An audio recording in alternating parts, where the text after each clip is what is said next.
Professor ప్రభు గారిని మాట్లాడాల్సిందిగా కోరుతున్నాను. అందరికీ నమస్కారం. చాలా అద్భుతమైనటువంటి ఈ మీటింగు, అద్భుతమైనటువంటి వ్యక్తులు, అద్భుతమైనటువంటి ఉపన్యాసాలు. I'm so happy and thrilled. పోతే మనము గమనించాల్సిన విషయం ఏంటంటే భగవద్గీత కూడా ఉపనిషత్తుల నుంచి వేదాల నుంచి వచ్చినటువంటి గ్రంథం. సర్వోపనిషదో గావో దుగ్ధ గోపాలంత పార్థో వత్స సుధీర్భోక్త దుగ్ధం గీతామృతం మహత్. సో ఉపనిషత్ వాక్యం ఏవైతే మహావాక్యం ఉన్నాయో సర్వం ఖల్విదం బ్రహ్మ, అయమాత్మా బ్రహ్మ, ప్రజ్ఞానం బ్రహ్మ, తత్వమసి అహం బ్రహ్మాస్మి. ఈ మహావాక్యాల సారాంశమే భగవద్గీత శ్లోకాల రూపంలో చెప్పాడు. అంటే ఉండునగరంలో ఒక్కటే తానయుడు, ఎవరి చేజనించు జగనమని లోపల నుండి లీనమై ఎవరి ఎందుడు పరమేశ్వరుడు ఎవడు, మూల కారణం ఎవడు, అనాది మధ్యలయుడెవడు, సర్వము దానైన వాడెవడు, వాడిని ఆత్మభూమిని వేసేది. సో ఆ ఆత్మతత్వం నేను అనేటువంటి రమణ మనిషి నేను యా నా యా నేనెవరు, ఆ క్వశ్చన్కి ఆన్సర్ ఎప్పుడైతే వస్తుందో భాగవతంలో కూడా ఆత్మయందు పరమాత్మను కొనగలుగురు అని చెప్పాడు. అంటే నేను అన్నటువంటి తత్వం ఇందాక చెప్పినట్టుగా ధ్యానావస్థలో ఇంకా లోతైనటువంటి ధ్యానమే సమాధి. ధ్యానానికి సమాధికి తేడా ఏముంది? గత ప్రత్యేకత ధ్యానం అని పద్ధతి నిర్వచనం. అందులో స్వరూప శూన్యమైన సమాధి. ధ్యానావస్థలో స్వరూపాన్ని మర్చిపోతే, లయమైపోతే అది సమాధి. ఆ సమాధి స్థితిలో ఉండేటువంటి అనుభవమే లేదు అనేటువంటి ఆత్మానుభవం. అది 6వ అధ్యాయంలో కూడా క్లియర్గా చెప్పాడు.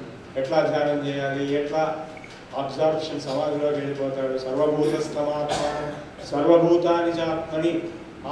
ఆ రియలైజేషన్, నేను అనుకుంటున్నది నువ్వు అంతా కూడా నేనే అని ఎప్పుడైతే రియలైజేషన్ వస్తుందో ఆ నేను అనేటువంటిది సబ్జెక్ట్, ఆబ్జెక్ట్ కాదు. ఆబ్జెక్ట్ అనేది ఈ వస్తువు ఆ వస్తువు ఆ వస్తువు అనేది ఆబ్జెక్ట్స్. చూసేవాడు ద్రష్ట. అదే పతంజలి ఏం చెప్పాడు? తదా ద్రష్టు స్వరూపే అవస్థానం యోగ చిత్తవృత్తి నిరోధ. చిత్తవృత్తములన్నీ కూడా ఆగిపోతే, చిత్తం ఆగిపోతే స్వరూపే అవస్థానం, తన స్వరూపంలో ఉంటాడు. లేకపోతే వృత్తి సారూప్య ఇతరత్ర, ఎప్పుడు చిత్తవృత్తులే తాను అనుకుంటాడు. నేను ఫలానా పేరు, ఫలానా డెసిగ్నేషను, ఫలానా అడ్రస్సు, ఫలానా ఆధార్ నంబరు, ఫలానా ప్యాన్ నంబరు నేను అనుకుంటున్నాడు. ఇదంతా పచ్చి మోసం, మాయ. సో ఇవన్నీ ఆపేసి తనలో తాను ఎప్పుడైతే ఉండిపోతాడో ఆ స్వరూపనిష్టయే యోగము, అదే ధ్యానం, అదే ఆత్మతత్వం విషయం అనుభూతి. సో ఆ నేననేది ఎవరు అనేది పతంజలి చెప్పలేదు, కానీ ఉపనిషత్తులు అయమాత్మ బ్రహ్మ, ఈ చైతన్యమే భగవంతుడు. So objectification of the subject and subjectification of the object ఇది ప్రాబ్లం అండి. ఏదైతే ఆబ్జెక్ట్ అది నేను అనుకోవటం, నేననేది వదిలేసి నేను ఒక ఆబ్జెక్ట్ని నేను ఫలానా అనుకోవటం, ఇక్కడ అన్ని ప్రాబ్లమ్స్ వస్తాయి. ఈ రెండు ఆపేస్తే, నేను చాలా లెక్చర్స్ ఇచ్చాను ఉపనిషత్తుల మీద. తర్వాత అవధూత గీత ఉంది, భగవద్గీత కంటే కూడా చాలా హైయర్. దత్తాత్రేయుల వారి అది. అట్లాగే అష్టావక్ర సంహిత ఉంది. ఇవన్నీ హయ్యర్ అద్వైత.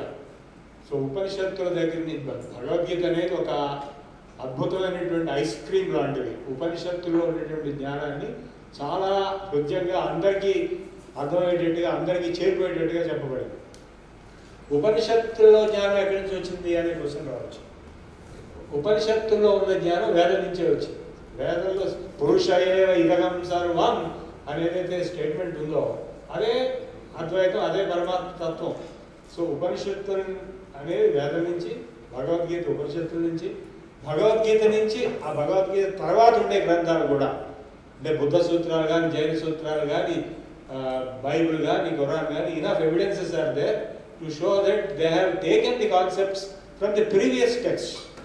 అండ్ నేను 16 పుస్తకాలు రాశానండి. యాక్చువల్గా ఏ పుస్తకం కూడా నేను పూర్తి సొంతంగా రాయలేదు.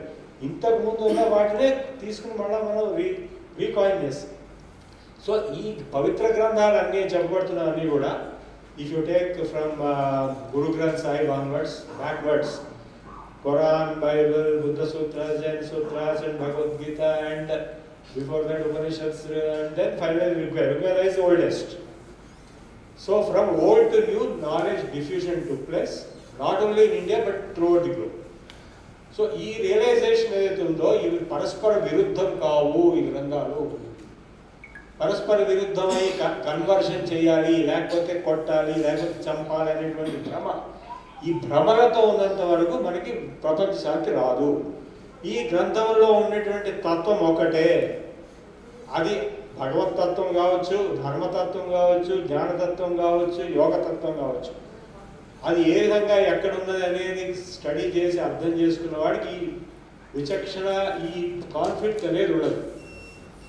అది తీసుకురావాల్సిన సమాజంలో ఆ స్పృహ తీసుకురావాల్సిన మన బాధ్యత. అది ఇప్పుడు జస్టిస్ గారు కానీ, మోహన్ రావు గారు కానీ, ముస్తాక్ అహ్మద్ గారు కానీ larger platform how do we bring to. మొన్ననే నేను సెంట్రల్ యూనివర్సిటీలో శంకరాచార్య గారి మీద ఒక మంది ఉపన్యాసం ఇచ్చాను. అందులో బౌద్ధులు, జైనులు అందరూ ఉన్నారు, ఒక 100-200 మంది. సో వాళ్ళందరూ ఒప్పుకున్నారు. శంకరాచార్య గారు చేసిన పని ఏంటి? ఆయన ఉన్నప్పుడు అంటే 500 BC ప్రాంతంలో 800 AD అనేది తప్పు లేదు. ఇంకా 800 ADకి ఆల్రెడీ క్రిస్టియానిటీ, ఇస్లాం వచ్చేసింది కదా. ఆయన జీవిత చరిత్రలో క్రిస్టియానిటీ, ఇస్లాం లేదు. ఆయన ఇప్పుడు మా శంకర మఠాలకు వెళ్తే ఆయన డేటు వెనక్కి 500 BC దాకా 499 BC. ఆయన టైంలో 72 మతాలు ఉన్నాయి. ఆ 72 మతాలని కూడా వారు సమన్వయం చేసి అద్వైతం ఒక్కటే తత్వము. మీరు నాకు సత్యం అన్నారు సరే, సత్యం ఎప్పుడు ఒకటే. సత్యం జ్ఞానం అనంతం బ్రహ్మ అని డెఫినేషన్ ఉపనిషత్తు. భగవంతుడి యొక్క లక్షణం ఏంటంటే సత్యము, జ్ఞానం, అనంతం. సో వారు అది చూపించి అద్వైత సిద్ధాంతాన్ని స్థాపించి మొత్తము దేశాన్ని, ప్రపంచాన్ని ఒక బేస్, ఒక కామన్ బేస్ తీసుకొచ్చారు ఆ రోజు. ఈ రోజు మన ఎన్ని మతాలు 72 ఉన్నాయా? లేవు. మన దగ్గర 5-6-7 ఉన్నాయి.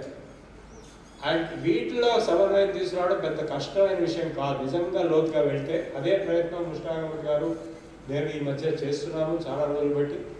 Masood. So we have written one big book.